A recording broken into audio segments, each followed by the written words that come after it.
Okay, it's basic breakfast today. Maracuya and coffee. One dia hori. It's crazy. When I was a kid in Australia, the passion fruit were tiny. They were like sort of testicles of an old man shriveled up, and you got hardly anything out of them. Pardon this sort of analogy. These maracuyas are huge. And I didn't go for a swim on this bit of the beach because it's not patrolled. There's a lifeguard there, but it doesn't look like he's really sort of watching what's going on. The waves are pretty big. I've got 200 kilometers to get to a place called Puerto Inca, and that's a bay, and apparently the water there is beautiful. The roads in this part of Peru are really good. I'm actually, I hate to say surprised, but oh yeah, 50 cent hour.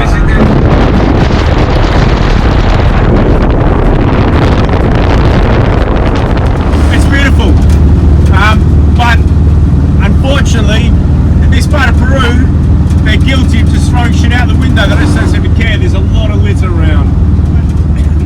Since being on this trip and being to some of the most beautiful places that I've personally been to, and I've been to a lot of places in the world, on all the continents, but to see litter everywhere is really sad. I saw it yesterday.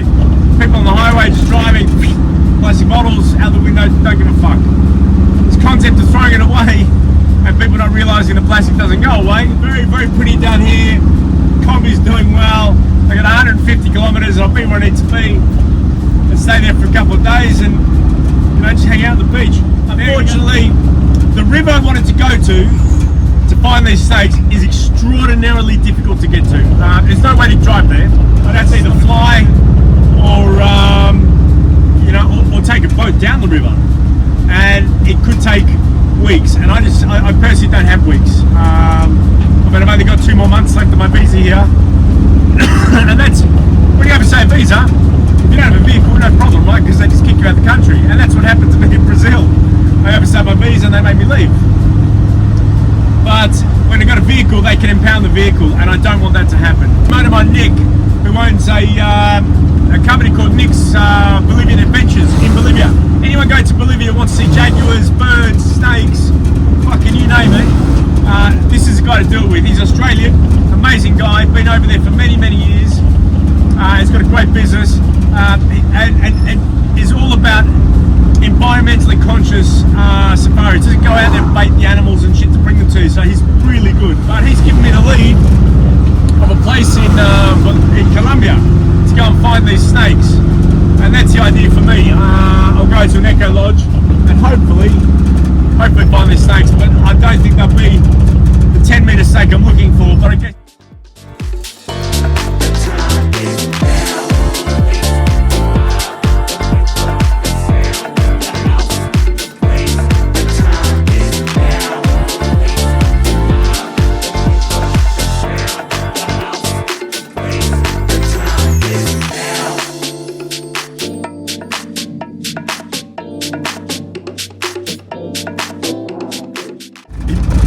Car, you have to lean into the curves to give it a bit of extra ballast. We're leading an alley. The place, the vibe, the rhythm, the sound, the house, the place, the time is now, the place. It's quite a spectacular drive, this one. I mean, I've done a lot of coastal roads, not particularly on this trip, but my life down in Australia, I've got some beautiful coastal roads. This is lovely.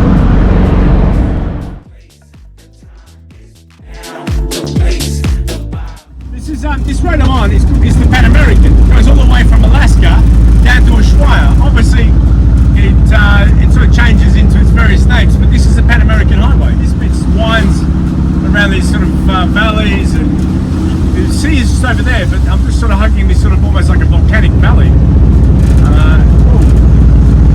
The bends are quite tight, but so far the Kombi is handling it pretty well. But I haven't overheated since Horan rebuilt the engine, and Maurizio fixed up the carburetor. So far it's been pretty good. Having said that, it's starting to get slightly warmer now, and it's no secret that this car doesn't like the heat very much. But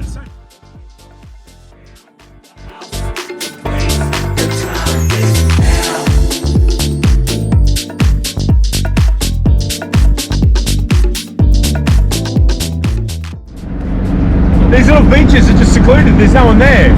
I can't see any way to drive down there though, which, this car going too off-road is not a good idea, particularly the sand, because I'll get bogged. Having said that,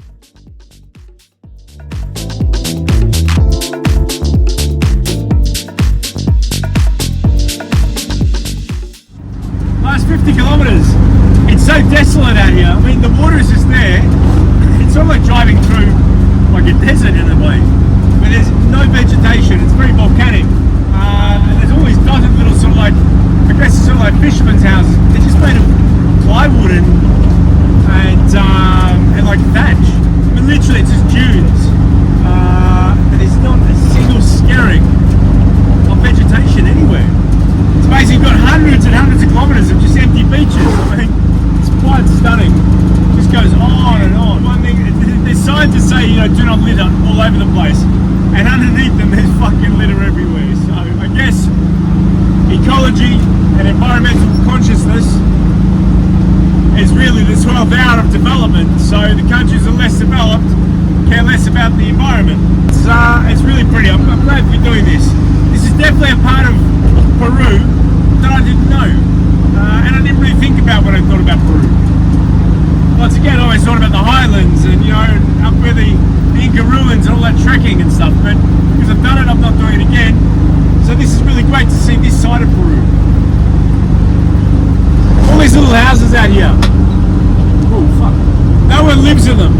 It's like people sort of build them, sort of like staking a claim with a flag. Because they're private property, but there's no one in any of these little houses. I mean, if one was so inclined, just stop and camp in one of them for the night. The house. Literally, some of them made of brick, some of them made of plywood, but no one lives in them. I don't know if it's part of a community or people just, whoa, fuck, it's quite windy here. Or if people just, you know, build these properties so it gives them some sort of claims of land, but I mean, they're everywhere. Okay, this is the road to Puerto Inca. I think there's a hotel down here too. It's only about 25 degrees, but it feels a lot hotter.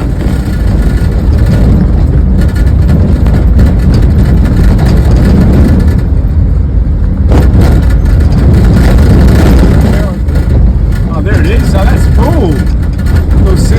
Little bay. I like the look of this. Oh, this looks pretty good down here. It's a little bay. So there's a little hotel. Place to go and get something to eat.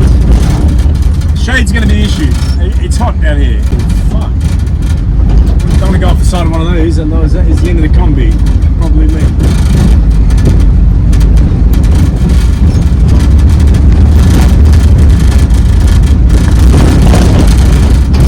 Okay, you go. Whoa!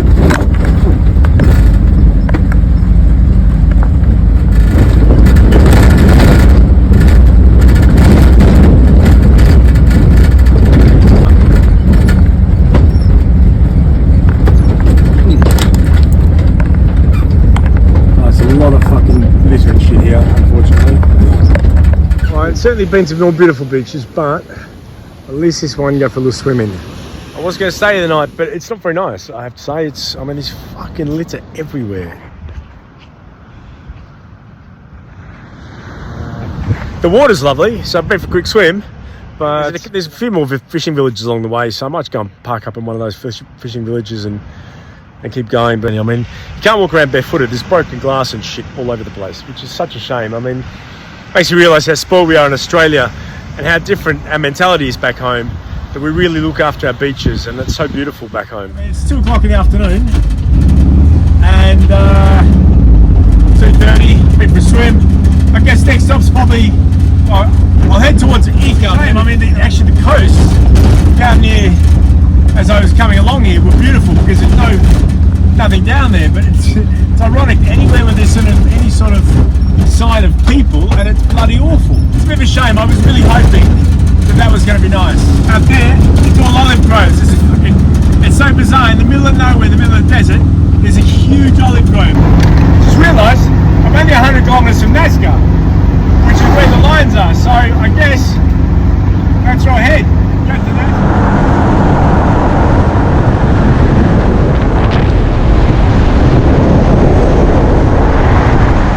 The Nazca Desert. I mean, I'm literally about 70 kilometres out of Nazca. The only way to see them, other than with a drone, clearly, but to see them in the first person is to take a flight over there. I hope they're decent pilots. hopefully they'll let me co-pilot the plane, because I used to have a pilot's license. I haven't flown for about 7 years, but you know, it's like riding a bike. Once you know how to do it, it's pretty easy. It's the outskirts of Nazca. Bad drivers. Right here. This is the campsite. This Kombi's over here. Got a pool. I was worried about having a shower tonight. I'm like, go for a quick swim. Job done. This is great. Oh man, I'm very happy. I mean, I said to the guy, how much for a room? For a room was 120 soles, right? Which is I don't know, like 30 quid. But to park the car at the front, it's like 30 soles. So I'm like, I'll take the car. And now I've got the pool. I need a room after. These are exactly like the sort of planes I used to fly. So flying one wouldn't be a problem, but it's just not an option. They don't offer any rental or any flying school or anything here, so it's a real shame. But Hey, this is Matteo. Matteo is actually fucking Peruvian. I thought he was from England. Mucho gusto, ¿cómo está? Venga, por favor. Okay, ¿tu pilota? Copiloto. Okay. Copiloto. Estoy piloto también. Piloto también. Qué bueno. Hey. Carlos, it's Carlos, our pilot. ¿Cuántos hours have you got? How many hours? ¿Cuántas horas avión? 7 hours. 7,000. 7,000. Okay, he's pretty good. Buenas tardes. Takes you back when he used to fly. Airborne Nazca. Systematisch. Parachute's under your seat, bro. You go first and just catch me on a jump.